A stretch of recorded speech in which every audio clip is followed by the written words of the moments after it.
ಕಾಲ್ ಮಾಡಿ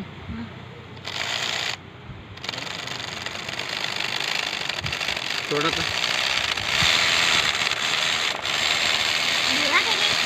ಇಲ್ಲ ಬಂದ್ ಮಾಡಿ ಸ್ಟಾಪ್ ಮಾಡೋದು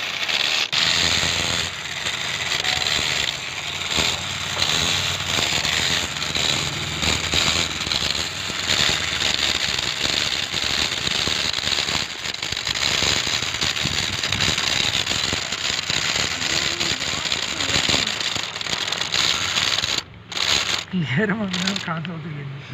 ಹಾಗೆ